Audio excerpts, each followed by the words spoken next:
कक्षेमध्ये आपण पाहिलं अध्यापनाची नेमकी तत्व काय आहे. त्याच्या पुढे जाऊन आज आज आपण या अध्यापनाच्या जे काही पद्धती आहेत त्या पद्धती आज आपण पाहणार आहोत. अध्यापनाच्या पद्धती पाहण्यापूर्वी अध्यापनाची सूत्र सुद्धा खूप महत्वाची आहेत.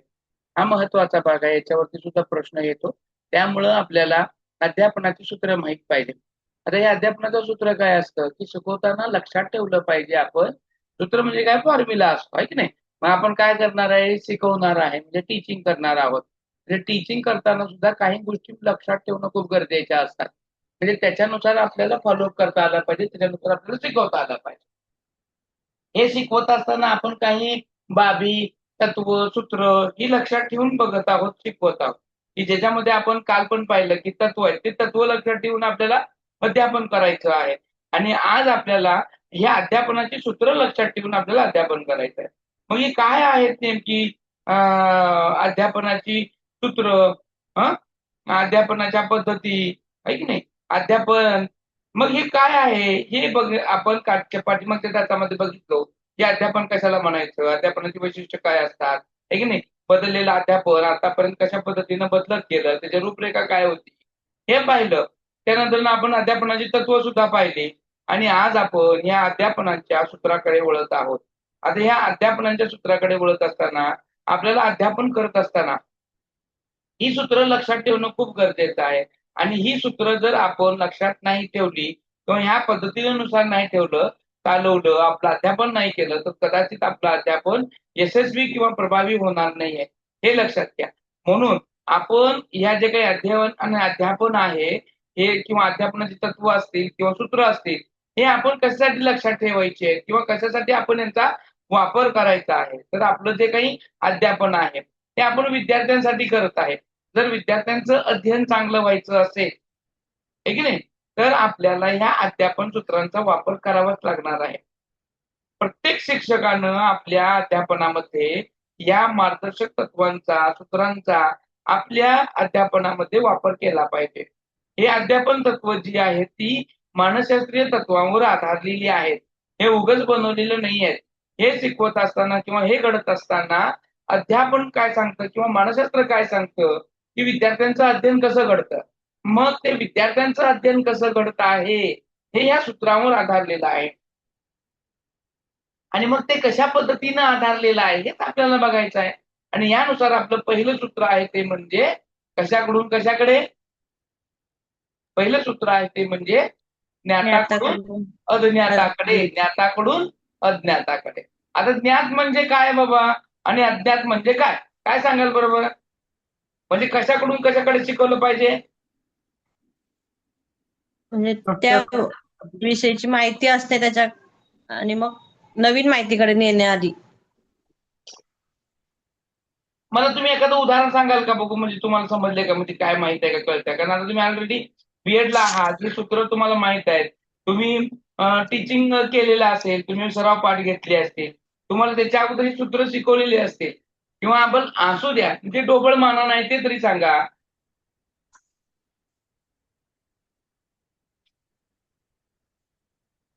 एखादं उदाहरणानं सांगा ना, ज्ञाताकडून अज्ञाताकडे. आता एखादं आपल्याला एक धडा आहे 6वीच्या का 8वीच्या पुस्तकामध्ये, मेट्रोची सफर म्हणून.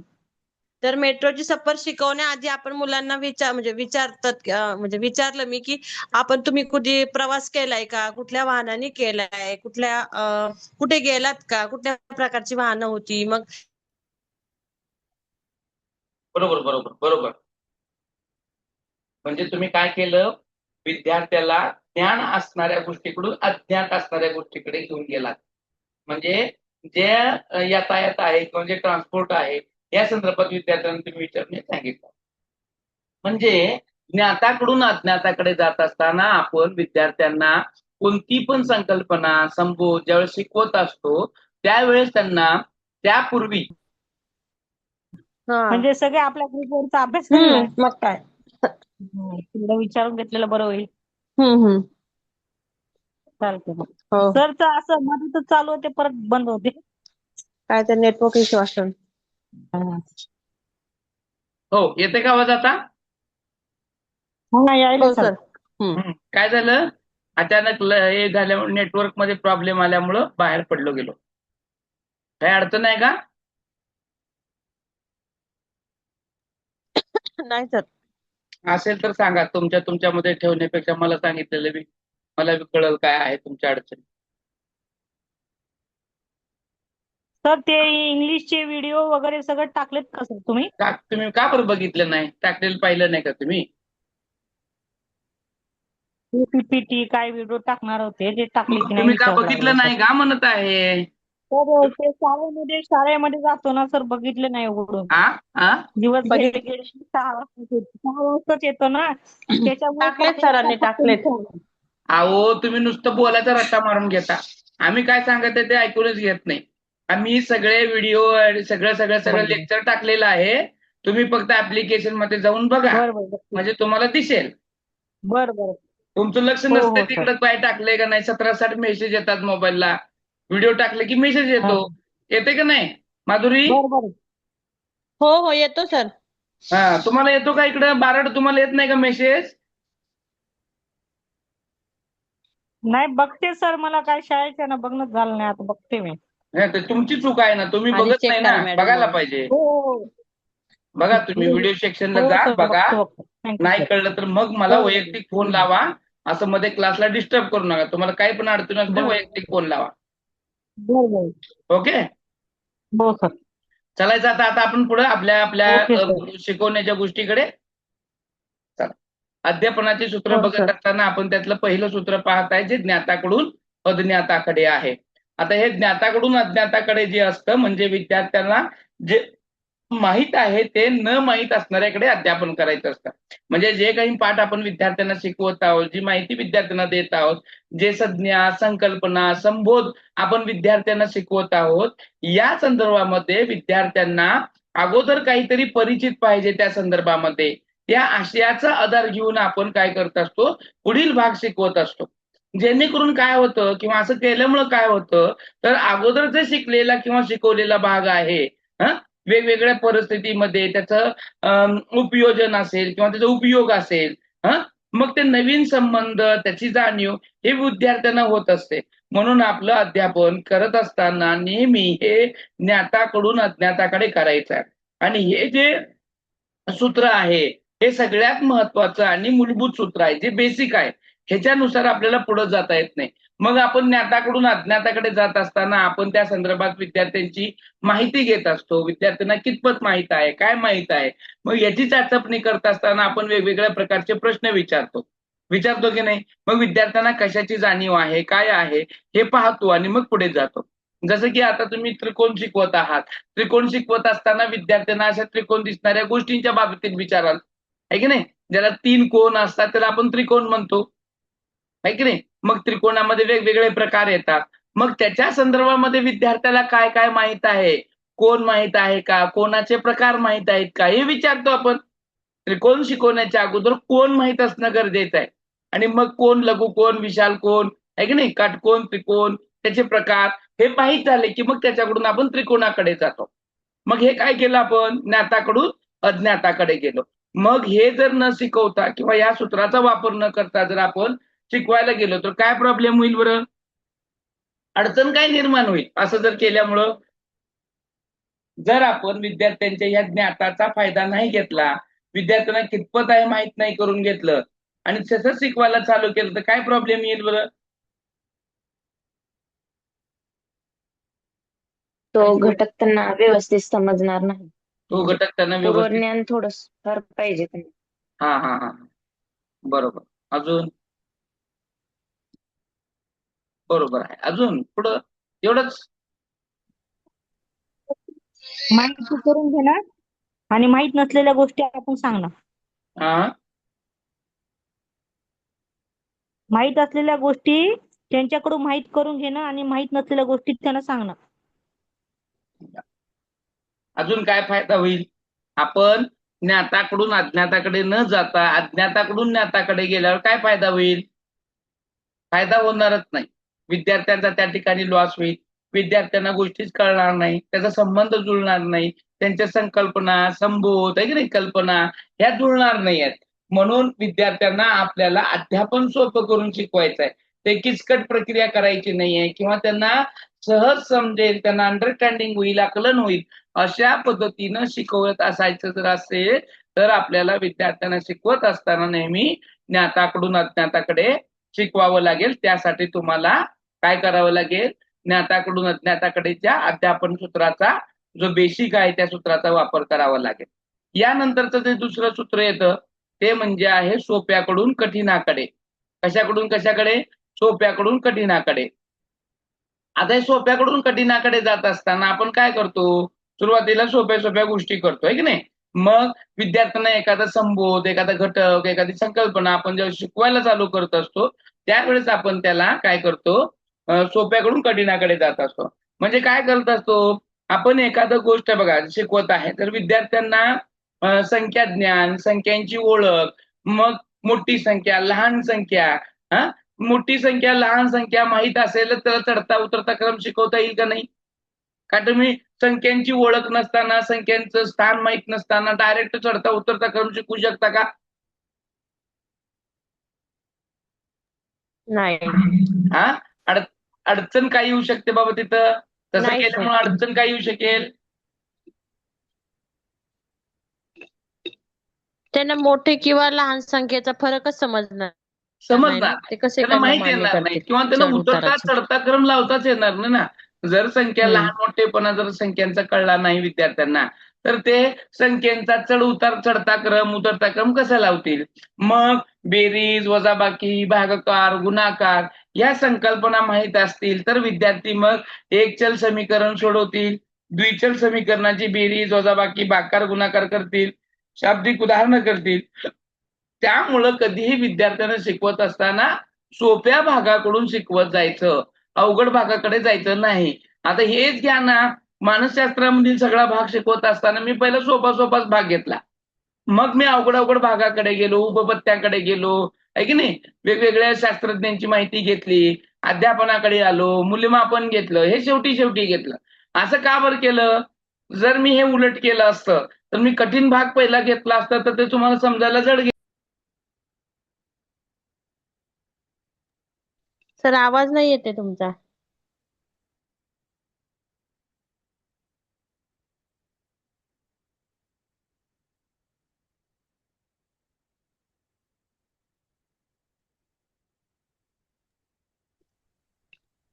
आवाज नाही सरांचा, बाकीच्यांना पण. नाही आवाज नाही आहे.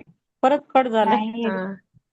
हा म्हटलं, मला असं वाटलं मलाच नाही. शक्यतो असं कधी होत नाही. आज जरा आला. रेंजची प्रॉब्लेम आहे, बहुतेक नेटवर्क इश्यू आहे. रोज असं कधीच होत नाही का? होतं असं?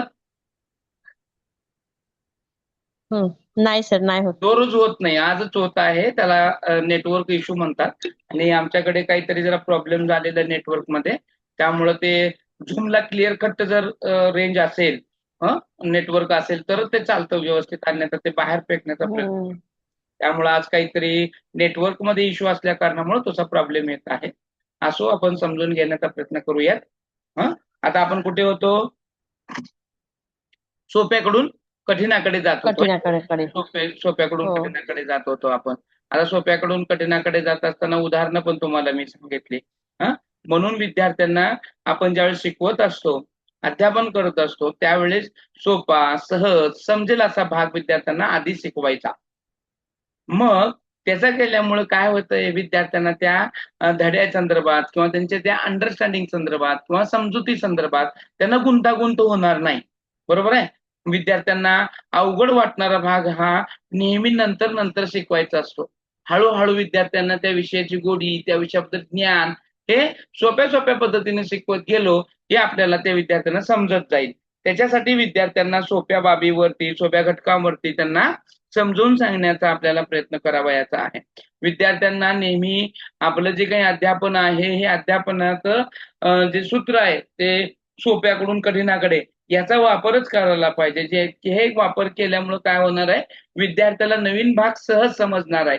त्या विद्यार्थ्यांच्या मनामध्ये भीतीचं वातावरण निर्माण होणार नाही, तर अध्यापनाबद्दल प्रेम निर्माण होईल, अध्यापनाबद्दल रुची निर्माण होईल आणि मग तो ते घटक सहज समजेल. सोप्याकडून कठीणाकडे न जाता आपण कठीणाकडून सोप्याकडे जर गेलो तर विद्यार्थी पहिल्याच त्याच्यामध्ये त्याला अवघड वाटेल, त्याच्या क्षमतांच्या पलीकडच्या गोष्टी वाटतील, भीती निर्माण होईल आणि ही जर का भीती निर्माण झाली की तो अध्यापनापासून वंचित राहायला प्रयत्न करतो. त्याच्यामुळं अध्यापनाचे सूत्र हे महत्वाचं आहे की सोप्याकडून कठीणाकडे. आता खालीलपैकी अध्यापनाचं कोणतं सूत्र नाही अशा पद्धतीचा प्रश्न येतो. काय येतो?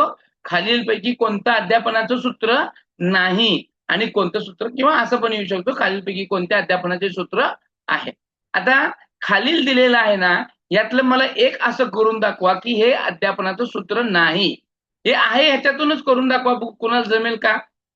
हे खालीलपैकी अध्यापनाचं सूत्र होऊ शकत नाही असं सूत्र सांगा बघू.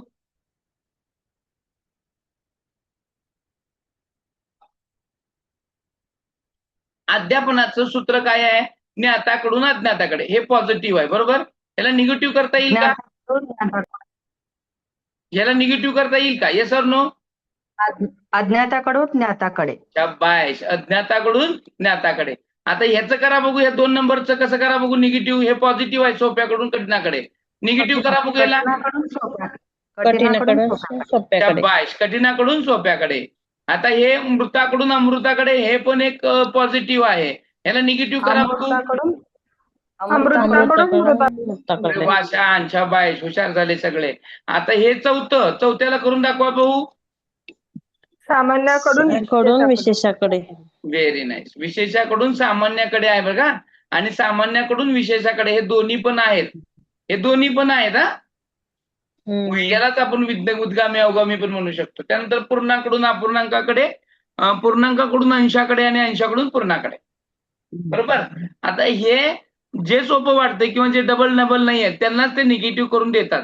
त्यामुळं हे जे काही आहे विशेष मृताकडून अमृताकडे, सोप्याकडून कठीणाकडे आणि ज्ञाताकडून अज्ञाताकडे, हे 2-3 असे फिरवले जातात आणि हे कोणतं खाली नाहीये ते विचारलं जातं.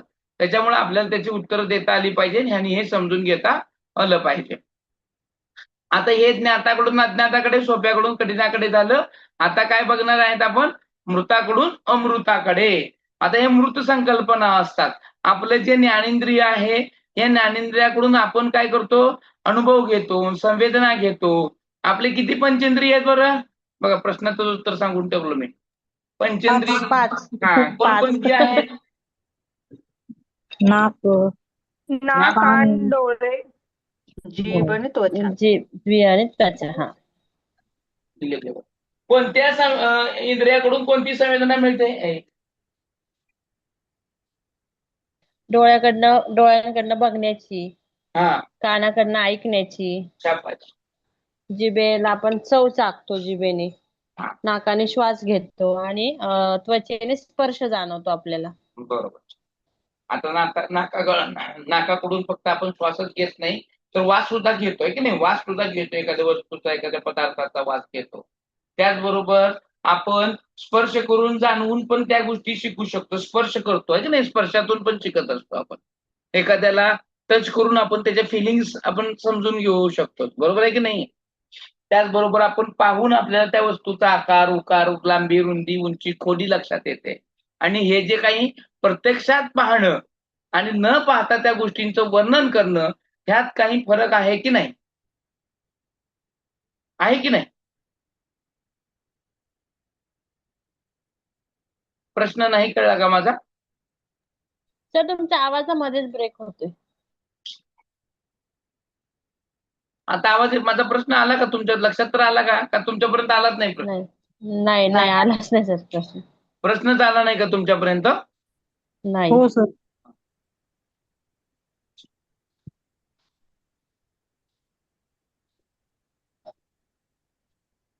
आपण आपल्या ज्ञानेंद्रियामार्फत आपण आपला अनुभव घेत असतो, बरोबर आहे की नाही? वेगवेगळ्या गोष्टी, वेगवेगळ्या वस्तू समजून घेत असतो. आणि काही वस्तू ज्या आहेत त्या मृत असतात. जसं की पहा, आपले जे काही पंचेंद्रिय आहेत, या पंचेंद्रियामार्फत आपण वस्तूंना समजू शकतो. वस्तूंचा वास, आवाज, आकार, उकार, त्याला स्पर्शातून सुद्धा जाणून घेत असतो. आणि ह्या सगळ्या गोष्टी घेतोच म्हणजे काय आहे? एखादी गोष्ट आपण ज्यावेळेस प्रत्यक्षात पाहतो त्यावेळेस ते मृत असतं, ज्याला आपण कॉन्क्रीट असं म्हणतो. आणि अमृत म्हणजे काय आहे, ते अबस्ट्रॅक्ट लर्निंग आहे किंवा जे काही अनुभवातून असतं. मला समजा मी माझ्या आयुष्यामध्ये पुस्तक काय आहे मला माहितच नाही, मी पाहिलंच नाही पुस्तकाला. मग मी अमृतामध्ये त्याचं वर्णन करू शकतं का? मुलांनो, या पुस्तकामध्ये हे लिहिलंय. तुम्ही एखादं पुस्तक पाहिलेलं नसेल, तुम्हाला पुस्तक म्हणजे काय माहित नाहीये, तर तुम्ही त्याचं कल्पना करू शकता का? त्याच्यावर विचार करू नाही. शकता का? नाही. हा, म्हणून सुरुवातीला विद्यार्थ्यांना मृत गोष्टींचं ज्ञान द्यायचं आहे. म्हणजे प्रत्यक्षामध्ये विद्यार्थ्यांना त्या वस्तू दाखवा. ताजमहल पहिलं दाखवा, मग चित्रात दाखवा, व्हिडिओत दाखवा. हा, मग त्याच्याशिवाय त्याला कळणार नाही ताजमहल कशाला म्हणायचं. नुसतंच मी म्हणलं हवेमध्ये गोळी मारली, कुठं दाखवलं नाही, काय नाही, ताजमहल असं असते तसं असते, त्याला काय माहित कसं असतं ते. म्हणून विद्यार्थ्यांना अमृत बाबीमध्ये शिकवण्यापेक्षा त्याला प्रत्यक्षामध्ये मृत गोष्टींचं ज्ञान देणं खूप गरजेचं आहे. एखादी वस्तू, पुस्तक असेल किंवा टेबल असेल किंवा इमारती असेल, या बाबीमध्ये ज्या गोष्टी आहेत प्रत्यक्षामध्ये, त्याला आपण मृत गोष्टी म्हणतो. जसं की आता आपण विद्यार्थ्यांना शिकवत आहोत गोल वगैरे, पण गोल ही कल्पना कशी आहे, अमृत आहे. पण तीच गोल त्यांना प्रत्यक्षात दाखवलं की हा गोल आहे, हा चेंडू गोल आहे, त्याच्या हातामध्ये देऊन दाखवलं तर मृत झालं. मग त्या विद्यार्थ्याला गोल ही संकल्पना समजेल. म्हणून प्रत्यक्षामध्ये शिकवणं, प्रत्यक्ष अनुभव देणं हे खूप महत्वाचं आहे. विद्यार्थ्यांना केवळ मानसिक किंवा भावनिक पातळीवर अनुभव देऊन जमत नाही, तर ते जोपर्यंत तुम्ही प्रत्यक्षामध्ये त्याला अनुभव देत नाही तोपर्यंत त्याच्या मानसिक किंवा भावनिक पातळीवर त्याला अनुभव घेता येत नाही. म्हणून अशा विद्यार्थ्यांना शिकवत असताना अमृत बाबी ज्या असतात, मग जसे काय अमृत बाबी कशा असतील, जसं की जिव्हाळा दाखवू शकतो का हो? आता गोल वस्तू तुम्ही दाखवल्या, जिव्हाळा दाखवू शकता का? नाही. देशप्रेम दाखवू शकाल का? नाही. द्वेष, लोभ, राग, मोह, मद, मत्सर दाखवू शकाल का? नाही. हा, मग ही कसली कन्सेप्ट आहेत? अमृत आहेत की अमृत आहेत? अमूर्त. हा, मग शिक्षकांनी नेहमी शिकवत असताना मृतकडून अमृताकडे जावं लागतं. आणि हेच concrete learning to abstract learning असतं. आणि ह्याच्यामध्ये लक्षात घ्या, ह्या बाबी ज्या आहेत, ह्या बाबी समजण्यासाठी विद्यार्थ्यांना वेळ लागत असतो. आता मला सांगा, उष्णता ही कसली संकल्पना आहे? मृत आहे की अमृत आहे उष्णता? अमृत. हा, अमूर्त आहेत. बरोबर. कसं काय बरं? आता ही संकल्पना विद्यार्थ्यांना समजून सांगायची आहे. उष्णता आहे. आता पण उष्णतेची उदाहरणं जर द्यावी लागत असेल तर तुम्हाला उष्णता ही संकल्पना अमृत आहे, तर त्याला तुम्हाला मृत काहीतरी त्याला उदाहरणं द्यावं लागतं. आता सांगा बघू, उष्णता ही तुम्हाला अमृत संकल्पना आहे, मृत काय काय उदाहरण देताल तुम्ही? कॉन्क्रीट काय उदाहरण देणार विद्यार्थ्याला? उष्णता हे दाखवू शकत नाही सर. तर बरोबर. गरम पाण्यामध्ये आपण जर त्याला बोट घालून दाखवलं, यस, मस्त. करेक्ट. आता हे तुम्हाला लक्षात आलेलं आहे. म्हणजे उष्णता ही संकल्पना आहे, पण ही अमृत संकल्पना आहे दाखवू. परंतु ते आपण जर त्यांना उदाहरणं द्यायची असेल तर पाणी तापवलं की काय निर्माण होते, त्याच्यामध्ये उष्णता निर्माण होते. मग ती तुम्हाला चेक करायची असेल तर त्याच्यात बोट घाला, आहे की नाही? आणि खूपच तापलेलं असेल तर घालू नका. थोडं गरम असेल तर मग ते गरम होण्याच्या प्रक्रियेला आपण काय म्हणतो? पाणी उष्ण झालेलं आहे, गरम झालेलं आहे की नाही? अशा गोष्टी ज्या आहेत ना, त्या विद्यार्थ्यांना अमृत संकल्पना समजून सांगण्यासाठी विद्यार्थ्यांना नेहमी मृत उदाहरणं द्यावी लागतात. मग विद्यार्थ्यांच्या चटकन लक्षात येतं, त्यांना आकलन होतं आणि विद्यार्थी मग त्या गोष्टी सोप्या वाटू लागतात. जोपर्यंत तुम्ही विद्यार्थ्यांना मृत गोष्टी सांगू शकत नाही, त्यावेळेस विद्यार्थ्यांच्या अमृत संकल्पना डोळ्यासमोर येतच नाही. म्हणून विद्यार्थ्यामध्ये मृत संकल्पना देणं खूप गरजेचं आहे. आता त्यानंतर ना आहे पहा पुढचं, विशेषाकडून सामान्याकडे. कशाकडून? विशेषाकडून सामान्याकडे. आता विशेषाकडून सामान्याकडे जात असताना आपल्याला अनेक उदाहरणामधून विद्यार्थ्यांना सर्वसामान्य नियम बनवता येतात, आहे की नाही? आता विशेषाकडून सामान्याकडे जात असताना एखादा नियम, एखादं तत्व विद्यार्थ्यांना शिकवायचा आहे की नाही. आणि असे घटक शिकवत असताना विद्यार्थ्याला आधी विशेष स्वरूपाची उदाहरणं सांगायची आणि मग त्यानंतर त्याला त्या नियमांचा किंवा सूत्रांचा उल्लेख करावा लागतो. म्हणजे काय होतं, विद्यार्थ्यांना विशेषाकडून सामान्याकडे नेत असता आपल्याला या विशेषाकडून सामान्याकडे नेण्याच्या पद्धतीलाच आपण उद्गामी पद्धत सुद्धा म्हणतो बघा. इंडेक्टिव्ह मेथड आहे की नाही. उद्गामी विशेषाकडून पहिलं काय सांगितलं जातं विद्यार्थ्याला, विशेषाकडे नियम सांगितले जातं की उदाहरण. उदाहरण सांगून म्हणजे व्याख्या वगैरे तयार केली जाते. केली जाते. विशेषाकडून सामान्याकडे पहिलं उदाहरण सांगितलं जातं आणि मग त्याच्यावरून व्याख्या किंवा आपण नियम किंवा सूत्र किंवा फॉर्म्युला तयार करतो. आपण ही पद्धत प्रामुख्यानं गणित शिकवत असताना जास्त करतो बघा. ह्या दोन्ही पद्धतीचा वापर जास्त करून गणित या विषयामध्ये जास्त करतो. म्हणजे पहिलं एखादं उदाहरण देतो, उदाहरण देऊन ते सोडवतो, पायऱ्या तयार करून मग त्याच्या संदर्भात नियम कसे बनले हे आपण सांगतो. उदाहरणार्थ कसली कसोटी, बाकोबा कसोटी, कोबाको कसोटी आहे की नाही. ती कसोटीची उदाहरणं पहिलं देतो आणि मग त्याच्यानंतर ना बाजू कोण बाजू, बाकोबा, को बाको, कोण बाजू कोण आहे की नाही. असंच ना. आवाज येऊ द्या, हो सर. हो सर. आवाज येऊ द्या. हो सर. जरा बरं वाटतं तुमचा आवाज ऐकलं की. तुम्हाला समजले का नाही हे कळेल मला. हे लक्षात ठेवा. विशेषाकडून ज्यावेळेस सामान्याकडे जात असतो त्यावेळेस कुठल्या पद्धतीचा वापर होतो, कुठल्या, उद्गामी का अवगामी. उद्गामी.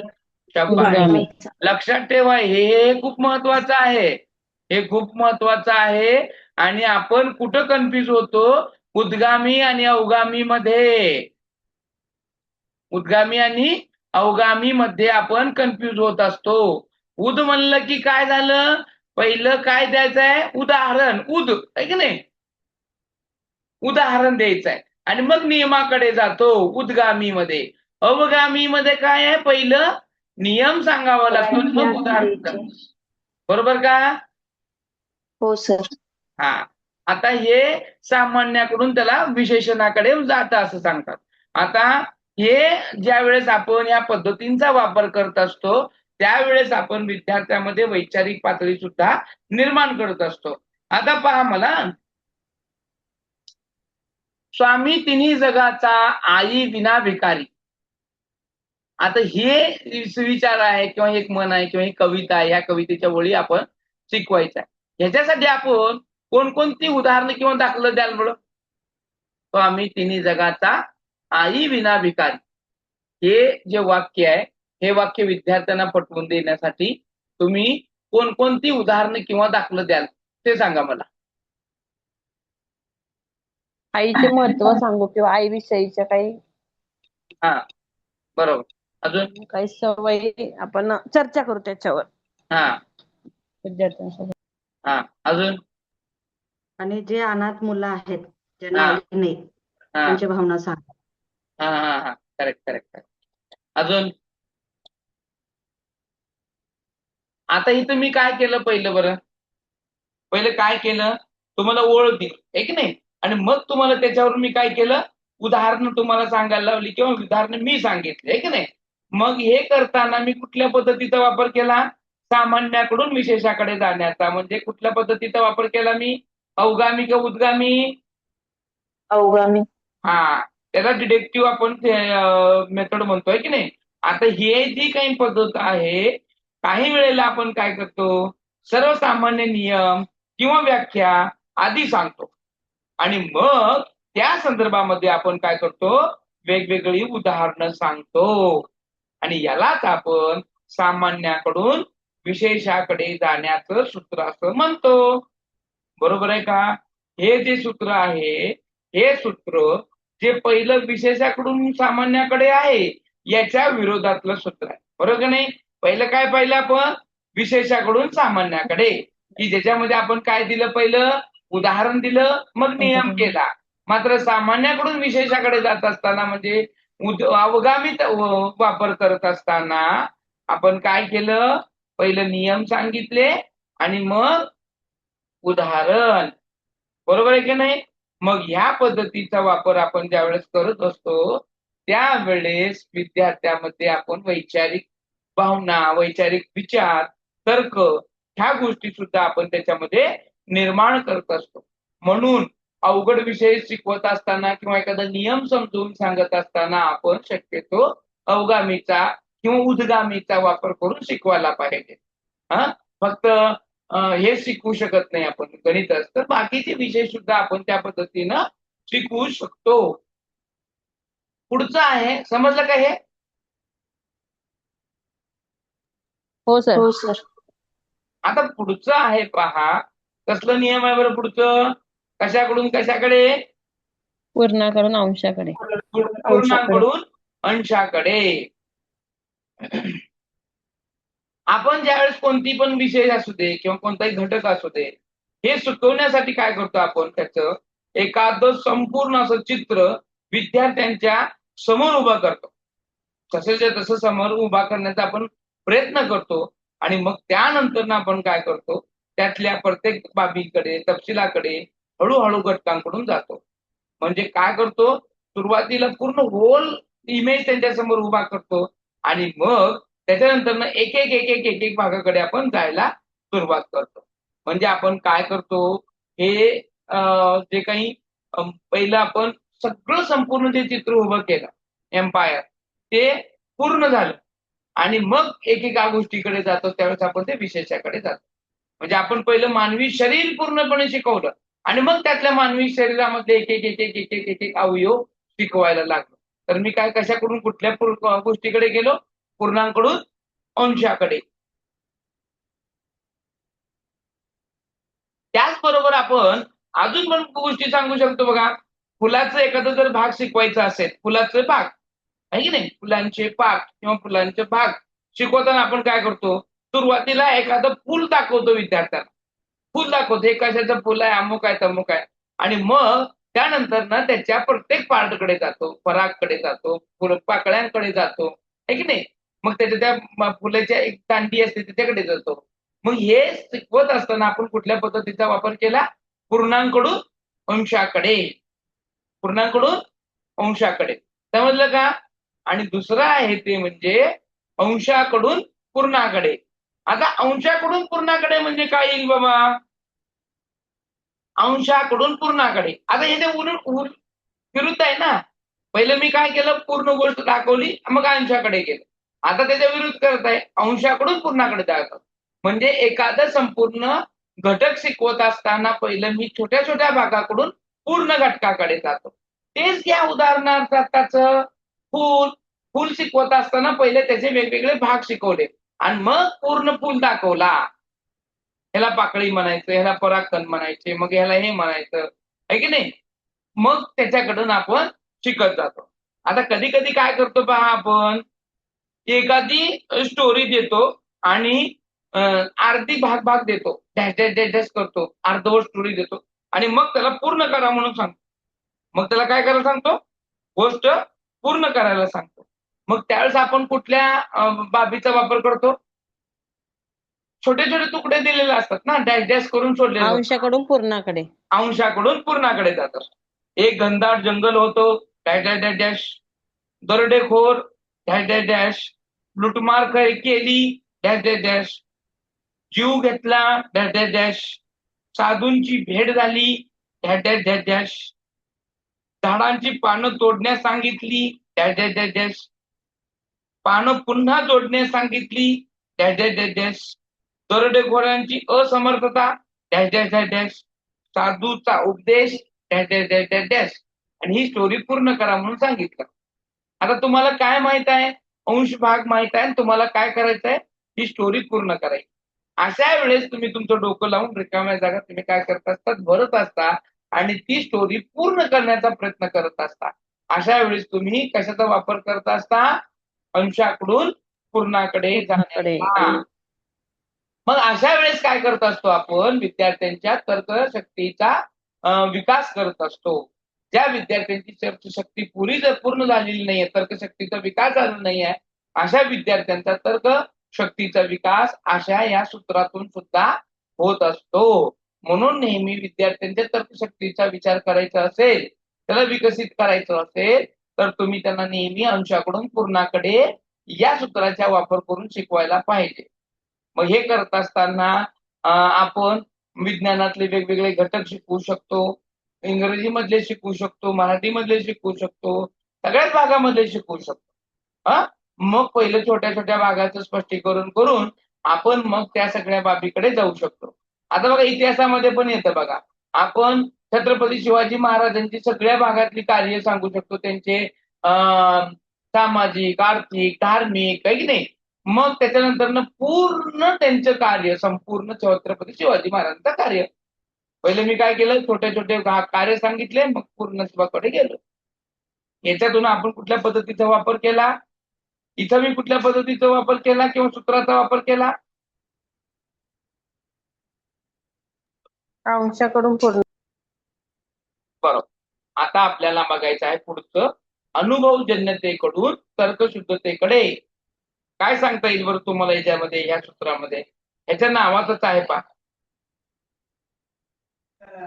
अनुभवातून विचार करायला हवा. अनुभवातून विचार करायला लावा. बरोबर बरोबर. आता ज्ञानप्राप्तीचे भरपूर असे मार्ग आहेत, ज्ञानप्राप्तीचे, ज्ञान साधनेचे, ज्ञान घेण्याचे, आहे की नाही. मग जेव्हा आपण ज्ञान घेत असतो, ज्ञानाची प्राप्ती करत असतो, त्यावेळेस आपल्याला हे ज्ञान वेगवेगळ्या मार्गाने येतं. एक येतो मार्ग म्हणजे अनुभवातून आपण ज्ञान घेतो, आणि दुसरा आहे आपण तर्कशुद्धतेतून घेतो, तर्क करतो की नाही. समजा आता कुठेतरी धूर निघालेला आहे, तुम्हाला खूप दुराचं धूर दिसत आहे भरपूर, तुम्ही काय तर्क करता, काय अंदाज बांधता बरं, काय अंदाज बांधला तुम्ही?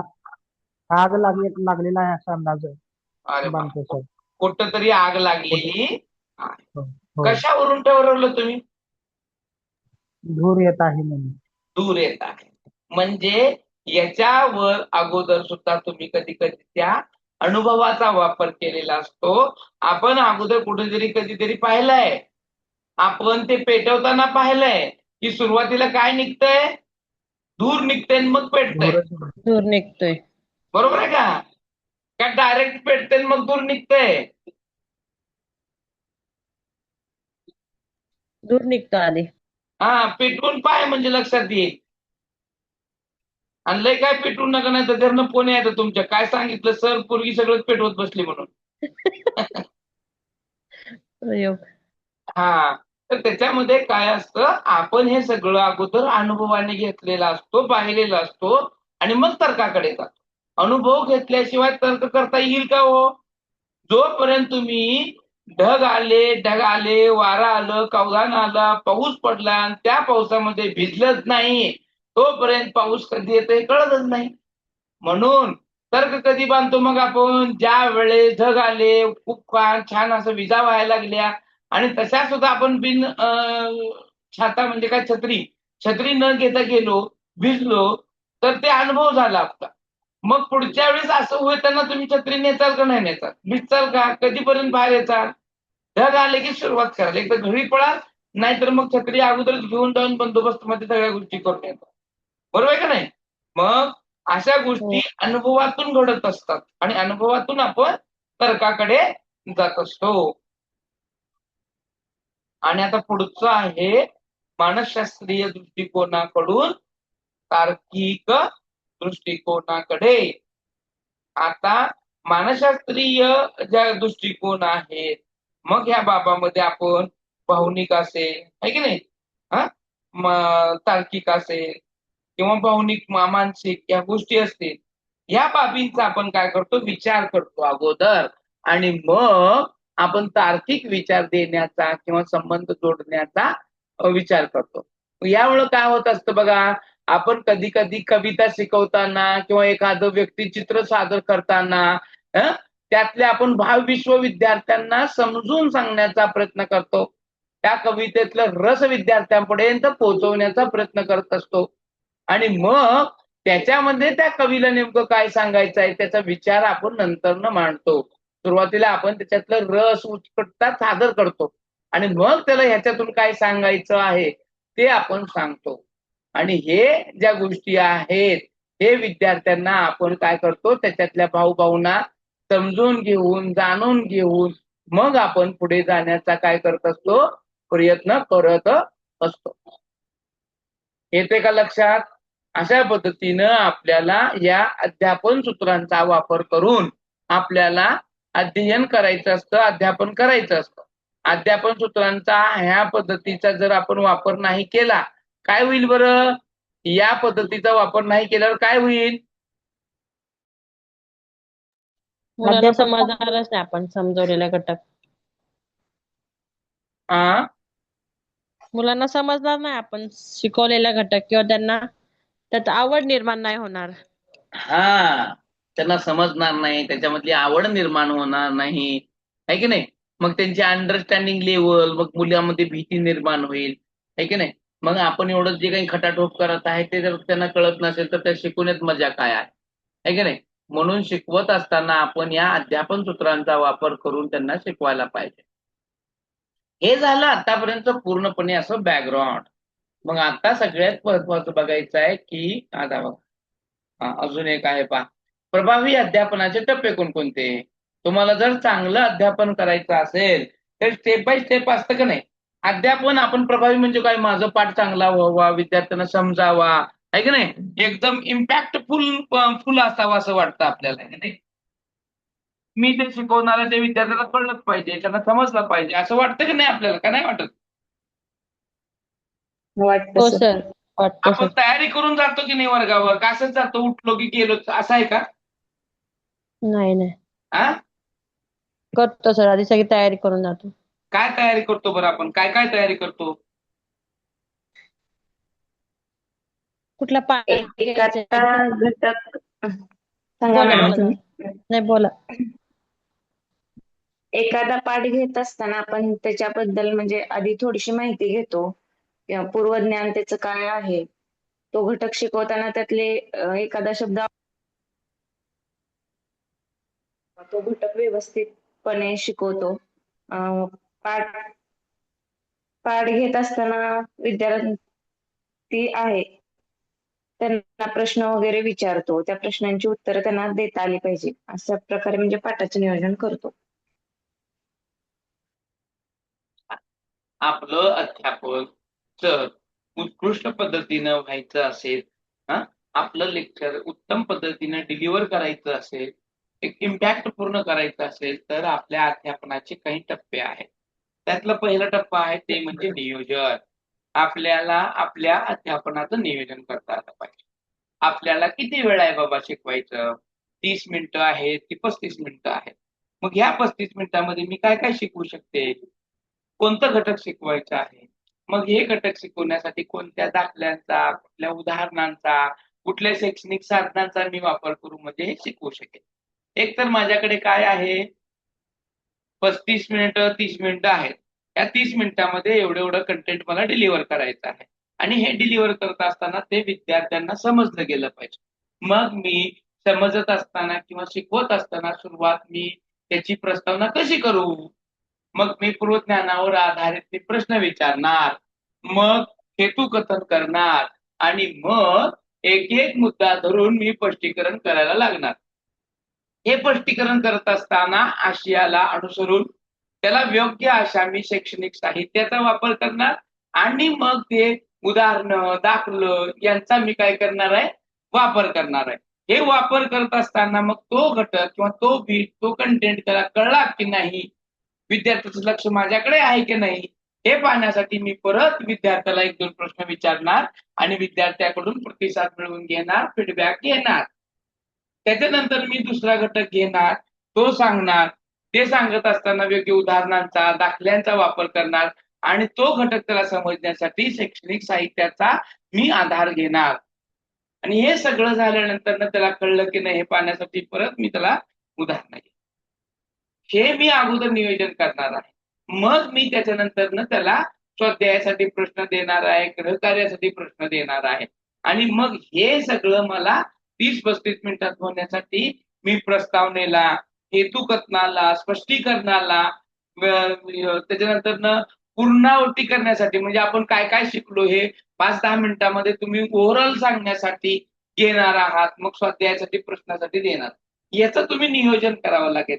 म्हणजे कोणत्या टायमामध्ये काय करायचंय, काय नाही करायचं, हे जर नियोजन नाही झालं किंवा नाही केलं तर आपलं अध्यापन प्रभावी होत नाही. बघा तुम्ही मायक्रोमध्ये करता की नाही, 5 मिनिटाचं तुमचं हे असतं प्रत्येक स्किलवरचं, आणि मग एक इंटिग्रेटेड लेसन घेता ज्याला आपण सेतूपाठ म्हणतो, आणि हे सेतूपाठ तुमचं 30 ते 35 मिनिटाचं असतं. मग त्याच्यामध्ये तुम्ही पूर्ण नियोजन करता, प्रस्तावनेला किती मिनिट द्यायचे, स्पष्टीकरणाला किती द्यायचे, आहे की नाही, असं तुम्ही टायमाचं वेळेचं विभाजन करून तुम्ही बरोबर विद्यार्थ्यांना सगळा घटक त्यांच्या गळी उतरवण्यासाठी प्रयत्न करता. Yes or no? बरोबर आहे हो का? सर. करता की हो नाही सर. करत? मग या करतो प्लॅनिंग सर. नुसार जर जायचं असेल किंवा तुम्हाला तुमचं अध्यापन प्रभावी करायचं असेल तर तुम्हाला तुमच्या पाठाचं नियोजन करता आलं पाहिजे. सर त्याच्यानंतर पाठाचा म्हणजे का म्हणतो आपण खरं अं, पाठाचं म्हणतो ना त्यामध्ये हे सर्व समावेश झालेला असतो. हो हो. आणि हे पाठाचं काढतो ना हे आपण. हे नियोजनच करायचं आहे ना. एखादा धडा शिकवण्याच्या अगोदर तुम्हाला त्याचं लेसन नोट काढायचं आहे, तुम्हाला पुरेसं शैक्षणिक साहित्य निर्माण करायचं आहे का नाही ते बघायचं आहे, नसेल तर तयार करायचं आहे. ऐन वेळेस कुठून आणणार आहे? तुम्ही शिकवा लागले भारताचा आणि तुमच्याकडे तुम्हाला मॅप पाहिजे आणि तुमच्या शाळेमध्ये जर भारताचा नकाशाच नाही जगाचाच असेल तर तुम्हाला ते जे शिकवायचा जो कंटेंट दाखवायचा तो पुरेसा होईल का? त्याच्यासाठी तो नकाशा होईल का? नाही. नाही. हा, तुम्ही भराभरा त्या पाठवाचनामध्ये लिहिलंय मी भारताचा नकाशा वापरणार, तुमच्या पाठवाचनामध्ये लिहिलंय, पण मग प्रत्यक्षामध्ये वापरत असताना तुमच्याकडे भारताचा नकाशा नाही जगाचाच आहे. आता जगाचा म्हणजे सगळ्या गोष्टी येतात आणि भारताचा म्हणलं की त्याच्यातलेच पर्टिक्युलर आणि छोट्या छोट्या बारीक बारीक घटकाचा तुझ्यात समावेश होतो. म्हणजे तुमचे जे काही घटक आहेत ते समजून सांगण्याचं सोपं पडतं. मग नियोजनामध्ये हे सुद्धा करायचं आहे. पाठवाचनामध्ये शिक्षक हे वापरतो आणि ते प्रत्यक्षात नसेल तर मग तुम्हाला नियोजन त्याचं पण करायचंय ना. तुम्हाला नियोजन त्याचं पण करायचं आहे, वेळेचं करायचं आहे. कधी कधी बघा तुम्ही मायक्रो घेतला असेल आणि प्रत्यक्ष शिकवायला वर्गावर गेले, ज्यावेळेस पहिला तुमचा सराव पाठ झाला, किती मिनिटात संपला हो आपला सराव पाठ? आठवतंय का? पहा, खरं सांगायचं, दिलेल्या मिनिटाच्या माझं अगोदर तर माझं खरं सांगतोय 10 मिनिटात पहिले 10 मिनिटात टॉपिक थोडासा भाग शिकून संपून झाला. 10च मिनिटात, आहे की नाही? थोडंफार तर 5 ते 10 मिनिटात. हो. तुमचंच नाही हो, तुमचंच नाही. कोण आहे इथं बाबा त्याचं संपलं नाही असं? कोण आहे का इथं? माझाही 10 मिनिटातच हा, अहो तुमचंच काय, ज्यावेळेस मी फर्स्ट टाइम बीएड मध्ये होतो आणि पहिला मी मायक्रो झाला आणि सराव पाठ घ्यायला मी लय भारी प्रयत्न केले, असं ते सगळे साहित्य घेऊन गेलेलो, हे सगळं केलं, आणि मग काय ते वर्गामध्ये जाऊन ते ऑब्झर्वेशन वाले बसले आहे की नाही समोर, आणि मग झालं सगळं. अवघ्या 10 नाही सर 5-6 मिनिटातच पूर्ण धडा होत आहे आणि मग 30 मिनिटं वेळ असते. मग ते बी आपल्या पुढचं असतंय. आता परत सर काय करू, काय नाही शिकव पुन्हा एकदा, असं घडतं प्रत्यक्षामध्ये. मग ज्यावेळेस आपण जे ठरवतो ते होत नाही, मग त्यावेळेस काय करणार आहे, याचं पण तुमच्याकडे काय असलं पाहिजे, नियोजन असलं पाहिजे. बरोबर आहे की नाही? आणि हे हो लक्षात सर. घ्या. हो सर. मग बरोबर आहे की नाही? हो हो. याच्यामधला एक किस्सा सांगतो, मला आठवतं अजून, आणि आवर्जून तुम्हाला सांगावंसं पण वाटतं. सांगू का? हे अध्यापनाच्या संदर्भात आहे, याच्या बाहेरचं काही नाही आहे. हो सर सांगा. एक फायनल लेसन एक पार्ट असतो बघा आपल्याकडे, फायनल लेसन असते का ना, म्हणजे शेवटच्या हो. वर्षामध्ये आहे त्यांना माहित असतं फायनल लेसन. फायनल लेसन असतं मध्ये काय असतं, बाहेरचे ऑब्झर्वर येतात आणि तुमचं ऑब्झर्वेशन करतात. सराव पाठामध्ये किंवा शालेय आंतरवासिकेमध्ये काय झालेलं असतं, तुमचा मार्गदर्शक किंवा त्या शाळेमधला एखादा शिक्षक तेच तुमचं मूल्यमापन करत असतात. पण फायनलचे 2 जे लेसन असतात त्याच्यामध्ये युनिव्हर्सिटीचे काहीतरी किंवा इतर तज्ज्ञ व्यक्ती येतात. बरोबर की नाही? आणि मग काय झालं, ही आहे कोल्हापूर युनिव्हर्सिटीच्या अंतर्गत येणाऱ्या महाविद्यालयातली गोष्ट. असंच फायनलचे सराव पाठ लागले आणि प्रभावी अध्यापन करायचे. आपण शिकवणार जे काही आता शेवटचं लेसन आहे हे खूप दमदार झालं पाहिजे, भारी झालं पाहिजे, असं 2 मित्रांनी ठरवलं. प्रत्यक्षामधली गोष्ट बरं काही. आणि 2 मित्रांनी ठरवलं काय करायचं मग. काय नाही बघ, पहिल्याच येतंय का आवाज आता? हो सर, येतोय आता. येतोय. आज नेटवर्क लईच नाराज दिसतंय माझ्यावर, सारखं बाहेर टाकून राहिला. वातावरणामुळे असेल सर. हा, वातावरणामुळे होतं सर. वातावरणामुळे व्हायला लागलंय. हो हो हो. आता काय म्हणले मी, मग त्या दोघांनी ठरवलं की आपण काय करायचं, खूप छान तयारी करायची आणि पैकीच्या पैकी मार्क घ्यायचे. मग हे खुश कसं करायचं? तर मग त्यांनी घेतलेले हे 2 मित्र होते, एक भूगोलाचा होता आणि एक इतिहासाचा होता. मग त्याला इतिहासाचं पाठ घ्यायचं होतं एकाला आणि एकाला घ्यायचं होतं भूगोलाचं. मग ते काय म्हणलं, पहिलं माझं इतिहासाचा तास आहे, मग तू मला मदत करायची आणि भूगोलवाला म्हणलं की माझ्या तासाला तू करायची. बरोबर? इथंपर्यंत समजलं? आता बघा, फायनलचा तास आहे आणि ठरलं बाबा, त्यांना शाळा अगोदरच मिळालेल्या, कंटेंट अगोदर मिळालेले, त्याची तयारी केली आणि त्यांनी पहिलं जाऊन मस्तपैकी ते शाळा वगैरे फिरून बघून सगळे करून आले. कुठला वर्ग कुठं आहे, काय नियोजन करायचं. हे बाजी प्रभू देशपांडे खिंड अडवली माहिती आहे ना, इतिहासामधला भाग आहे की हो, नाही? पावनखिंड.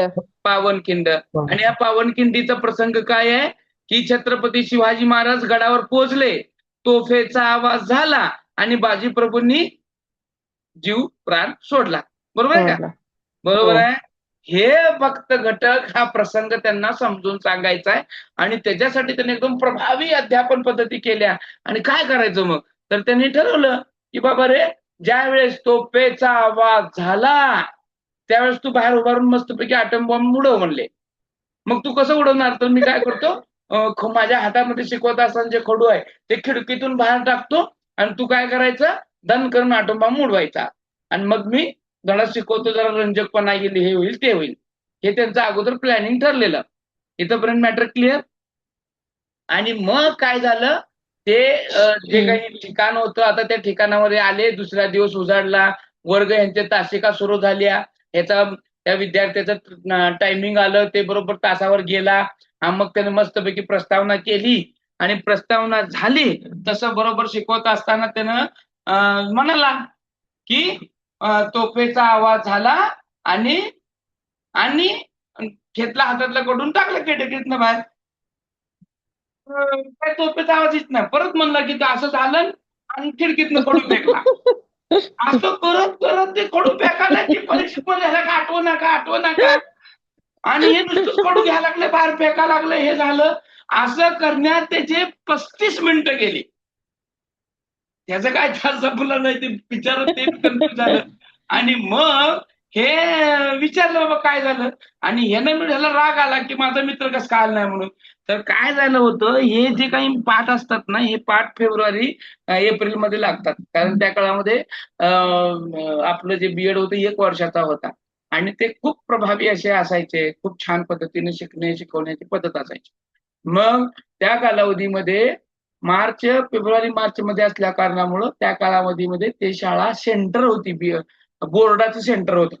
आणि मग बोर्डाचं सेंटर असल्यामुळं त्या अवतीभोवती कुणाला फिरू द्यायचं नाही, ते वॉचमॅन पोलीस वगैरे असतात ना, ते खिडकीच्या बाहेर उभारलं होतं म्हणून त्याच्या मित्राला धोरण बघायच्या केबिन मध्ये.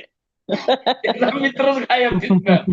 आणि मग याला नंतर सगळा कटाटोप कळला आणि मग ते सगळी हशा पिकली की कसं असतं, आपण काहीतरी वेगळं करायला जातो आणि अध्यापनावर परिणाम होतो. खरं तर ते दोघं विद्यार्थी ब्रिलियंट होते, चांगले होते, परंतु त्यांच्या ह्या कृतीमुळे त्यांना त्याचं सादरीकरण करता आलं नाही आणि मग त्याचा परिणाम त्यांच्या त्या शेवटच्या अध्यापनावरती झाला. बरोबर आहे का? आपण प्रभावी अध्यापन करायला जातो पण काहीतरी वेगळंच करतो आणि तिसरंच होऊन बसतं. हे हल्लीचं काय बीएड आपण शिकतो, जातो, वर्गात जातो की नाही आपल्यालाही माहित नाही, हे की नाही. हल्लीचं सगळ्याच गोष्टी बदललेल्या आहेत. आणि आता पोर्टफोलिओ आलाय ना सर नवीन, आता पोर्टफोलिओ प्रेझेंट करावा लागतो. काय आता झालं? पोर्टफोलिओ आलाय ना, पोर्टफोलिओ प्रेझेंट करावा लागतो त्यांच्या समोर. आता आपण पोर्टफोलिओ कागदावर सबमिट करतो. नाही आता सर आम्हाला डिजिटल आहे. डिजिटल आहे ऑन का? स्क्रीन हो, ऑन स्क्रीन दाखवावं लागतं. झालं आमचं पहिल्या इयरला ना आता, तुमचं ते मागच्या हे महिन्यात. असतं ना, त्याला काय म्हणतो, त्याला असाइनमेंट काय म्हणताय तुम्ही त्याला, त्या प्रक्रियेला मॉडरेशन हा, मॉडरेशन. आहे की नाही? तुमच्याकडे पुणे हम्म. युनिव्हर्सिटीमध्ये मॉडरेशन हा प्रकार चालतो. आणि हो, मग झालं सर आमचं. प्रत्येक युनिव्हर्सिटीचा हा वेगवेगळे रूल्स आहेत. पोर्टफोलिओ काही हम्म. काही युनिव्हर्सिटीमध्ये आहेत, फक्त ते फाईल सादरीकरण करण्याची कागदावर आहेत, है की नाही? सोलापूर युनिव्हर्सिटीची वेगळी पद्धत आहे, कोल्हापूरची वेगळी आहे, इथंभूत SNDT पण वेगळी आहे. पुण्याचं तर सगळ्यापेक्षा वेगळं आहे. हा, आणि आम्हाला डायरेक्ट प्रेझेंट करायला लावलं होतं हो, यावेळेस त्यांच्या आणि समोर. ते प्रेझेंटेशन थोडी तुमच्या शिक्षकांसमोर करायचं आहे, तुम्हाला त्या युनिव्हर्सिटीतल्या नाही, नाही. येणाऱ्या त्या एक्सटर्नल बरोबर करायचं आहे, की तुम्ही काय केलं वर्षभरामध्ये, कशा पद्धतीनं केलं, आहे की नाही? आपल्या हो. सगळ्या बाबींचा उहापोह तुम्हाला तुमच्या त्या PPTतून, तुमच्या कार्यातून, तुमच्या व्हिडिओमधून, तुमच्या कात्रणातून दिसून आला पाहिजे. बरोबर आहे का? आणि तशी तर ही पोर्टफोलिओ ही जी संकल्पना आहे, ही काही शिक्षणशास्त्रातली नाही आहे. ही कॉर्पोरेट क्षेत्रामधली आहे, व्यावसायिक क्षेत्रामधली आहे. तसं बघायला गेलं की हे सिनेमा जे क्षेत्र आहे की नाही, आपल्याकडे CV, बायोडाटा वगैरे असतो, आहे की नाही, रिझ्युमे असतो, तसं त्यांच्याकडे हा पोर्टफोलिओ असतो. पोर्टफोलिओ एखाद्या असतो. अभिनेत्रीला आपण काय कसं काम केलेलं आहे याचा पोर्टफोलिओ सादर करावा लागतो. आणि ही त्या क्षेत्रातून आलेली ही संकल्पना आपल्या कार्याचा उत्तम ठसा दाखवण्याचं काम करत असते. तसं मग आता डिजिटल रिझ्यूम म्हणजेच पोर्टफोलिओ आता आलाय ना, की तुम्ही रिझ्यूम दाखवायचा नाही, सीव्हीने डायरेक्ट तुमचा पोर्टफोलिओ दाखवायचा आता कुठेही येस गेलं येस तरी. Yes yes. आता ते मोठ्या मोठ्या ह्याच्यामध्ये आता ते रिझ्युमे पण पाहत नाही, डायरेक्ट पोर्टफोलिओच पाहतात. म्हणजे लगेच त्यांना तर ते आमच्या कळून यावं, समजून यावं. इंटरव्ह्यू मध्ये वगैरे सुद्धा हेच गोष्टी पाहायला जातात. परंतु सध्या काही जे काही ओल्ड आहेत, काही जिथं अजून प्रगतपणा झाला नाही, तिथंही अजून आता रिझ्युमेच पाहायला जातो. पण जोपर्यंत आपण डिजिटल पोर्टफोलिओ पाहत नाही, तोपर्यंत तुमच्या कामाचा पण आपल्याला गुणवत्ता कळत नाही. असो, आता हे प्रभावी अध्यापनाचे टप्पे आपण बघत असताना पहिलं नियोजन खूप महत्वाचं आहे. आणि असं आगडबंब काही नियोजन करायचं नाही, एवढं सगळं उहापोह ते उदाहरण समजून सांगण्यासाठी सांगितला होता. ते उदाहरण पटलं का? असं कधी कधी आपण प्लॅनिंग करतो की नाही? केलं का तुम्ही कधी? असं काय अनुभव केलाय का? तुम्हाला आलंय का असं काही वेगळं पण केलं होतं का तुम्ही कोणी?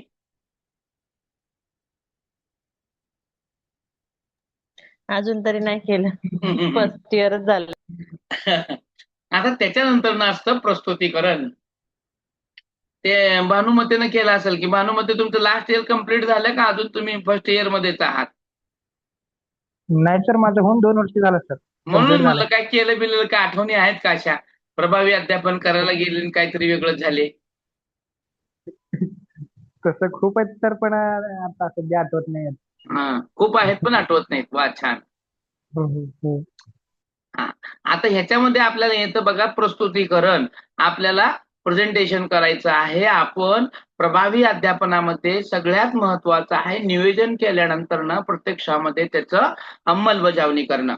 बरोबर आहे? आपण नियोजन केलं, 5 मिनिटामध्ये माझं विद्यार्थ्यांच्या पूर्वज्ञानाची चाचपणी होण्यासाठी मी प्रश्न विचारणार आहे. माझं प्रास्ताविक 5 मिनिटाचं असणार आहे. त्याच्यानंतर मी हेतू कथनावर येणार आणि मग प्रत्यक्षामध्ये एक एक मुद्दे घेऊन मी स्पष्टीकरण करणार.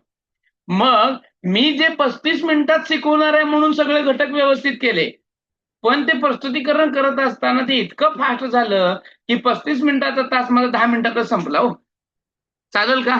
चालेल का? नाही सर. नाही. म्हणजे जे नियोजन करणार आहे त्या नियोजना पद्धतीनंच आपल्याला जावं लागणार आहे. आणि जसं नियोजन केलेलं आहे, जसं नियोजन ठरवलेलं आहे, तसंच आपली प्रस्तुतीकरण होणं गरजेचं आहे. आणि हे करत असताना आपल्याला इंटरॅक्शन करून आणायचं आहे, आंतरक्रिया घडवायची आहेत. कुणाकुणामध्ये घडवायची आहे? आंतरक्रिया कुणाकुणामध्ये झाली पाहिजे? मुलांमध्ये आणि शिक्षकांमध्ये या दोघांचा आंतरक्रिया झाली पाहिजे. बरोबर. म्हणजे विद्यार्थ्यामध्ये आंतरक्रिया झाली पाहिजे, विद्यार्थी शिक्षकामध्ये आंतरक्रिया झाली पाहिजे. बरोबर आहे? Interaction between student and teacher and student यांच्यामध्ये घडून आल्यानंतरनं विद्यार्थीला आपण शिकवलेलं काय आहे कळेल. मग ह्या आंतरक्रिया घडत असताना आपल्याला विद्यार्थ्यांचा सहभाग सुद्धा घ्यायचा आहे. सहभाग 2 प्रकारचे असतात. एक आहे शाब्दिक सहभाग आणि दुसरा आहे कृतीयुक्त सहभाग. मग कृतीयुक्त सहभाग घेण्यासाठी आपण विद्यार्थ्याला एखादी कृती करायला लावतो, प्रयोग करायला लावतो, आहे की नाही? किंवा प्रत्यक्षात येऊन फळ्यावरती एखादं उदाहरण सुद्धा सोडवायला लावतो आपण, चित्र काढायला लावतो किंवा नकाशामधला एखादा भाग दाखवायला लावतो. त्यावेळेस त्या विद्यार्थ्याचा कृतीयुक्त सहभाग असतो. आता सर विद्यार्थ्याला आवाज बारीक यायला. काय झालं बारड? आवाज खूप बारीक यायला सर. सगळ्यालाच यायला का माझा आवाज बारीक? नाही नाही नाही सर, सर, बरोबर येतोय आहे. सर व्यवस्थित बरोबर येतोय. आहे. मग बारड तुमचं तुम्ही नेटवर्क पहा. जर नेटवर्कच प्रॉब्लेम आहे त्याच्यामुळे तुम्हाला बारीक आवाज येत असेल. मी खूप ओरडून बोलायला लागलो आणि किंबहुना आता ते माईक बंद केलं तरी तुम्हाला ऐकू येईल, एवढं जोरानं बोलायला लागलो. ते नेटवर्क मुळे काहीतरी प्रॉब्लेम येत असेल पहा. तुम्ही रेंज मध्ये आहात का थोडं पहा. आहे का रेंज मध्ये? आता येते का पहा आवाज माझा? बारड येते का आवाज? आवाज येते का आता? बारीक यायला सर. बारीक यायला जरा वाढवा की आवाज.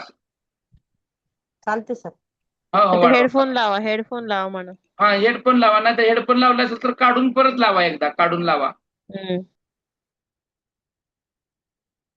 आला का आता मोठा आवाज? शिकू का मग आता? नाही सर, बारीकच यायला. ते काढून बसवा ना त्याला हेडफोन पुन्हा एकदा. बरं राहू दे आवाज सर, शिकवा हा. सर तुमचं तुम्ही. हा हा हा. आता कुठं आलो आपण? आंतरक्रियेमध्ये आलो, आहे की नाही? मग आंतरक्रिया घडून आता हे आपल्यामध्ये आंतरक्रिया चालू आहे. तुमच्या समस्या आम्ही घेत आहेत, आमच्या समस्येचं उत्तर तुम्ही बघत आहात. आणि हे सगळं करत असताना विद्यार्थ्यांना किंवा विद्यार्थ्यामध्ये ज्यावेळेस आपण आंतरक्रिया घडून आणतो त्यावेळेस विद्यार्थ्यांना प्रबलन द्यावं लागतं की नाही? आणि हे प्रबलन किती प्रकारचे आहेत, कोणकोणते आहेत सांगू शकाल का? प्रबलन, रेनिफोर्समेंट पाहिलं बघा आपण, थर्नोडाईक मध्ये पाहिलं, स्किनर मध्ये पाहिलं.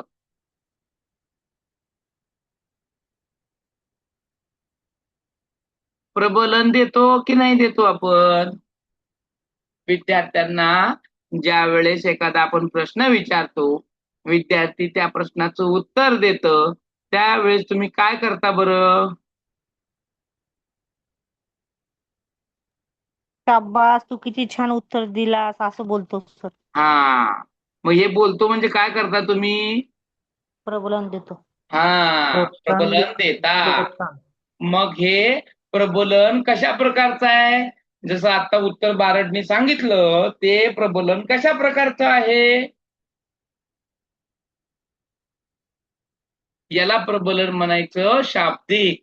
आता तुम्ही पाठ घेता की नाही, पाठ घेतल्यानंतर लेसन पाठ घेता आणि त्या लेसन वरती तुमचं मार्गदर्शक ते लेसन तपासल्यानंतर खाली हे ऑब्झर्वेशन चार्ट भरतात बघा, आणि मग त्याच्या खाली काहीतरी असे ऑब्झर्वेशनचे टिप लिहितात बा, देतात का नाही? निरीक्षण केल्यानंतर तुम्हाला रिमार्क देतात. मग ते रिमार्क भार असावा असं आपण म्हणतात. त्याच्यामध्ये रिमार्क असतो बघा, प्रबलन द्यावे, प्रबलन केले, प्रबलन दिले. मग प्रबलन म्हणजे काय आहे? विद्यार्थ्यांना ज्यावेळेस आपल्याकडे आंतरक्रिया घडून येते, विद्यार्थी प्रश्नाचं उत्तर देतो, त्यावेळेस आपल्याला त्याला प्रबलन दिलं पाहिजे. मग हे प्रबलन दोन प्रकारचं असतं, एक शाब्दिक असतं आणि दुसरं कृतीयुक्त असतं. आता शाब्दिक म्हणजे काय आहे? वा, शाबाय, छान, मस्त, सुंदर, सुरेख, लाजवाब, फंटॅस्टिक, आहे की नाही? किती याचे आपण प्रबलन देतो, वा किती छान उत्तर दिला, कम से कम तू प्रयत्न तरी केला, वा छान छान छान. हा, हे झालं शाब्दिक. मग त्याच्यानंतर असतं आपण त्याला कृतीयुक्त देतो. अरे वाजवा रे टाळ्या, विद्यार्थ्यांना किती छान उत्तर दिलं बरं, टाळ्या वाजवायला लावतो. टाळ्याचे प्रकार आहे, शाबासकीची टाळी आहे की नाही, वेगवेगळे आहे. किंवा आपण त्याला काय करतो, चॉकलेट देतो, पेन देतो, काहीतरी भेट देतो तिथं, आहे की नाही, आहे की नाही, हे करतो. त्यावेळेस त्याला काय म्हणायचं आपण? प्रबलन म्हणायचं. मग हे आंतरक्रिया ज्या वेळेस घडून येते, त्या आंतरक्रिया घडून येण्यासाठी विद्यार्थ्याला जे शिकवलेलं आहे ते समजण्यासाठी किंवा समजलेलं आहे त्याबद्दल आपण त्याला काय करतो? त्याला प्रबलन देतो. आणि हे प्रबलन दोन प्रकारचे. आलं लक्षात? त्याच्यानंतर आपलं प्रभावी अध्यापन होण्यासाठी आपण विद्यार्थ्यांचा सराव घेतो. सराव कुठे घेतो? एखादा कंटेंट समजला की नाही, त्याला दिलेलं त्या प्रकारातलं गणित समजलं की नाही, हे पाहण्यासाठी आपण परत फळ्यावरती किंवा शब्दाने प्रश्न विचारतो, आहे की नाही, आणि एखादा घटक समजला की नाही, सूत्र समजले की नाही पाहण्यासाठी परत त्याच प्रकारचे आपण गणित सोडवायला देतो. मग ते सोडवून सराव करून घेतो, प्रश्न विचारतो, आहे की नाही, आणि मग त्या गोष्टीतून सराव घडवून आणतो. आणि मग सगळ्याच्या शेवटी आपण त्याचं मूल्यमापन म्हणजे इव्हॅल्युएशन करत असतो, की माझा शिकवलेला संपूर्ण धडा त्याला कितपत समजला, कुठपर्यंत समजला, हे पाहण्याचं आपण काय करत असतो, प्रयत्न करत असतो. त्यासाठी आपण त्याला मूल्यमापन करतो. त्याचं काय करतो आपण, मूल्यमापन करत असतो. आणि विद्यार्थ्याला मग किती समजलं, काय समजलं, याची आपण काय करतो, चाचपणी पडताळणी करून घेत असतो. आलं का लक्षात तुमच्या, समजलं का? हो सर. हो सर. करतो की नाही आपण, असंच करतो ना, का वेगळं करतो याच्यापेक्षा? असंच नाही करतो असं. सर. असंच करतात. वा, छान. याच्यानंतर ना आहे प्रत्यक्षामध्ये अध्यापनाच्या वेगवेगळ्या पद्धती. आपण अध्यापनामध्ये शिकवत असताना विद्यार्थ्यांचं वयोगट, विद्यार्थ्यांचं अभ्यासक्रम, ज्याला आपण पाठ्यपुस्तक म्हणतो, सिलेबस म्हणतो, आणि विद्यार्थ्यांची आणि आपली रणनीती, विद्यार्थ्यांच्या बौद्धिक क्षमता, या सगळ्यांचा विचार करून आपण शिक्षक विद्यार्थ्यांसाठी वेगवेगळ्या अध्यापन पद्धतींचा वापर करतो की नाही? मग ह्या नेमक्या अध्यापन पद्धती कोणत्या? आपल्याला शिक्षकांनी, आठवा बघू तुम्हाला, आपल्याला शिक्षकांनी सगळेच धडे एकाच पद्धतीनं शिकवले का? किंवा सगळे शिक्षक एकाच पद्धतीनं शिकवतात का बरं? नाही. नाही सर. नाही ना. मग काय करतात ते? वेगवेगळ्या काही जण पद्धतींचा वापर. शैक्षणिक साधने दाखवतात, काही गोष्टी सांगतात किंवा काही जण प्रश्न विचारून सांगतात. हा, छान. अजून आणखी? काही चर्चा करायला सांगतात, एक विषय देतात आणि ग्रुप करून चर्चा करा तुम्ही याच्यावर. छान छान. अजून? प्रायोगिक पद्धत, निरीक्षण पद्धत, वर्णन पद्धत, स्पष्टीकरण, उद्गामी, अवगामी च्या वेगवेगळ्या पद्धती वापरतात. वा, छान, शबाश. याच्यामध्ये पण काही तंत्र येतात, काही क्लुप्त्या येतात आणि काही पद्धती येतात, बरोबर आहे. मग अध्यापनाच्या ह्या पद्धती आहेत. आपण अध्यापन म्हणजे शिकवतो, आहे की नाही. मग शिकवण्याच्या वेगवेगळ्या पद्धती आहेत. आपण एखादा जो धडा शिकवतो त्या शिकवण्याच्या वेगवेगळ्या पद्धती आहेत. विद्यार्थ्यांना सहज सोप्या भाषेमध्ये कळावं, समजावं म्हणून आपण अशा वेगवेगळ्या अध्यापन पद्धतींचा वापर करीत असतो. मग यातली सोपी आणि पारंपरिक पद्धत म्हणजे ती आहे कथन पद्धत. कसली पद्धत? कथन पद्धत. आता ही जी काही कथन पद्धत आहे, मग कथन म्हणजे काय आहे? आपण एखाद्या घटनेचं किंवा वस्तुस्थितीचं जसंच्या तसं वर्णन करतो ना, त्या पद्धतीला आपण काय म्हणतो? कथन पद्धत असे म्हणतो. आपल्या जसंच्या तसं म्हणजे एखाद्या कथन ज्यावेळेस करत असतो, घटनेचं म्हणा किंवा वस्तू परिस्थितीचं म्हणा, जसं तसं आपल्या भाषेमध्ये किंवा ह्याच्यामध्ये वर्णन करतो, त्यावेळेस ती केलेलं जे वर्णन आहे त्याला आपण कथन पद्धत असे म्हणतो. आता हे कथन पद्धत जी आहे, ह्या कथन पद्धतीमध्ये अशी अध्यापन पद्धती आहे की ज्याच्यामध्ये शिक्षक एखादी घटना, एखादा प्रसंग, एखादं चरित्र, ऐतिहासिक कथा किंवा काल्पनिक गोष्टी तो एकदम प्रभावीपणे सांगून विद्यार्थ्यांना ज्ञान देण्याचं काम करत असतो. याच्यामध्ये काय होतं, विद्यार्थ्यांची कल्पनाशक्ती, विचारशक्ती, भावनिक विकासासाठी ही पद्धत जी आहे ती एकदम अत्यंत उपयुक्त मानली जाते. कथा सांगणं हे या शिक्षणाचं एक प्रभावी माध्यम आहे आणि ज्याच्यातून त्या विद्यार्थ्यांना सगळ्या गोष्टी समजून येतात. या पद्धतीचा जो वापर आहे, आपण सर्वसामान्यपणे एखादी नवीन माहिती सांगण्यासाठी किंवा एखाद्या प्रसंगाचं वर्णन करण्यासाठी, एखाद्या घटनेचं हुबेहूब वर्णन करण्यासाठी आपण या पद्धतींचा काय करत असतो? वापर करत असतो. हे जे कथन आहे जितके सहज, गतिमान पद्धतीनं, एकदम रसपूर्ण, हावभावयुक्त, तेवढंच विद्यार्थी त्याच्यामध्ये बुडून जातात, विद्यार्थ्यांची मनं जिंकली जातात.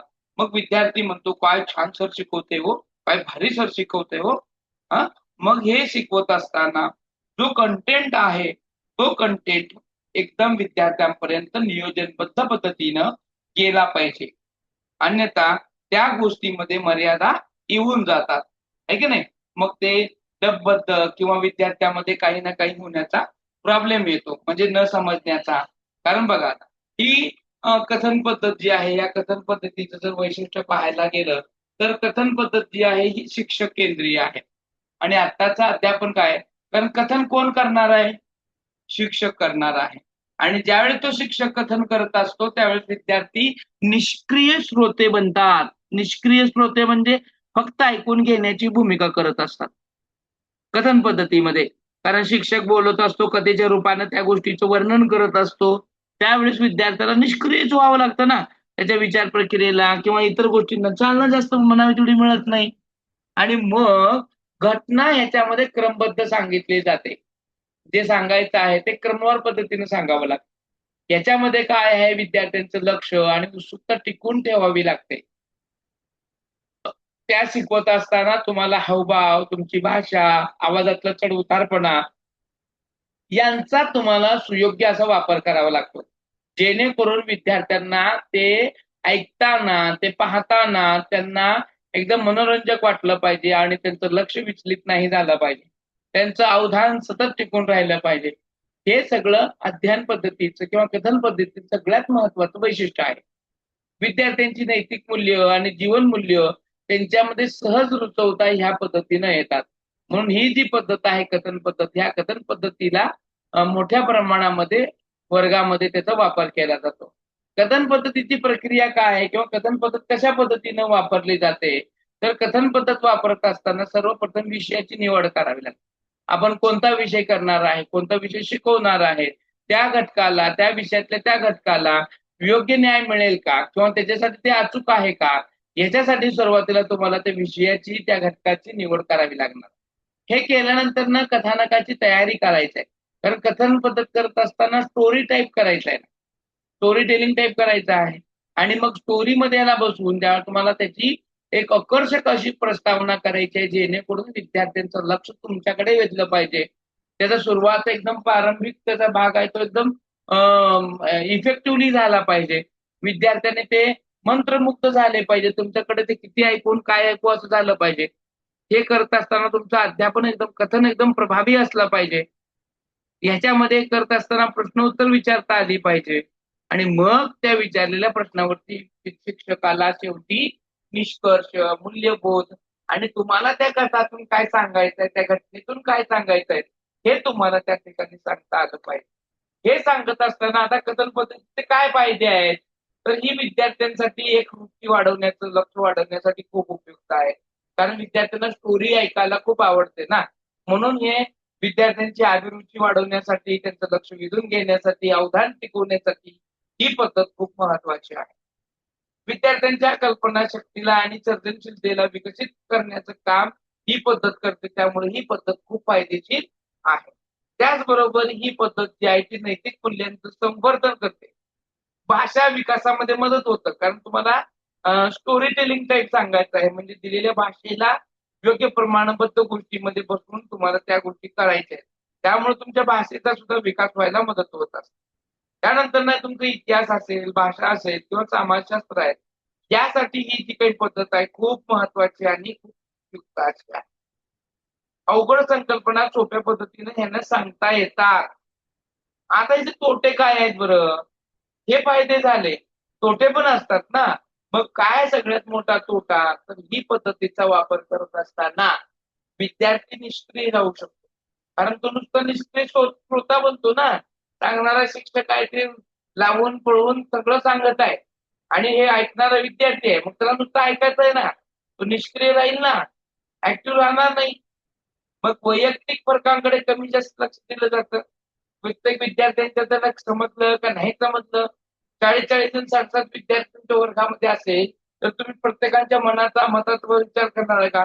कोणाला गोष्टी आवडतात, नाही आवडत बरं, म्हणून याचा विचार करून तुम्ही तुमच्या पद्धतीमध्ये बदल करणार आहे का? नाहीये. आणि अशा पद्धतीत ज्यावेळेस आपण लागू करतो किंवा विचार घेतो त्यावेळेस त्याच्यासाठी वेळ जास्त लागू शकतो. आपल्याला असा 30-35 मिनिटाच्या तासिका असतात आणि मग ह्या तासिकेमध्ये जर ह्याला वेळ लागला तर पुढच्या घटकाला, पुढच्या शिक्षकाला टाइम कुठून मिळणार.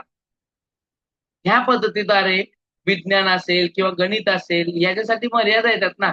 गणितामध्ये आपण कथन करून कसं शिकवणार आहे, वैज्ञानिक पद्धतीमध्ये एखादा एक्सपेरिमेंट करायचं असेल तर ते कथन पद्धतीला कसं लागू होईल. त्यामुळे ह्या पद्धतीला काय येतात, मर्यादा येतात, लिमिटेशन्स येतात. शिक्षकांच्या कथन कौशल्यावर यश अवलंबून असतं. तो किती चांगल्या पद्धतीने सांगतोय, समजवतोय हे महत्वाचं आहे. आता जर तो विद्यार्थी आर्ट या शाखेचा असेल, BA असेल तर ते चांगलं लावून पलावून सांगेल. पण तेच जर ते मॅथमॅटिक्सचं असेल, ते BSc वालं असेल तर त्याला त्याच्याकडे एकदम असे लिमिटेशन्स येतात. त्याला फक्त पॉइंटवर बोलायचं कळत असतं. मॅथमॅटिक्स वाला कधी पण पॉइंटच्या बाहेर जाऊन बोलत नाही, प्रॉपर वेनेच जातो. मग अशा विद्यार्थ्यांच्याकडे कौशल्य नसतात. एखादी गोष्ट मोठी करून सांगायची, नसलेल्या गोष्टी पण त्याच्यात आहे असं दाखवून लावून पलावून ते जमत नसतं. मग ह्या सगळ्या गोष्टी करत असताना विद्यार्थ्यांना प्रत्यक्ष अनुभव देता येत नाही आणि तो मिळत पण नाही, कारण तुम्ही कथेरूपाने सांगत आहात.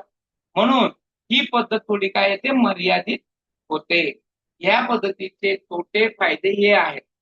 कळलं का इथपर्यंत? तर आज आपण काय काय पाहिलं, अध्यापनाची सूत्र पाहिलं, प्रभावी अध्यापनाचे पायऱ्या पाहिल्या, वैशिष्ट्य पाहिली आणि त्यातला एक प्रकार सुद्धा पाहिला. बाकीचे राहिलेले जे प्रकार आहेत ते उद्याच्या तासामध्ये बघूयात आपण. चालेल? हो सर उद्या हो सर उद्या सकाळी घेणार का सर? शक्यतो उद्या सकाळी घेत नाही, उद्या रविवार पण आहे. आपण उद्या जमलं तर घेऊयात, नाही तर सोमवारी घेऊयात आपण. चालेल. आता या ठिकाणी इंग्रजीचा सगळा भाग संपलेला आहे तुमचा.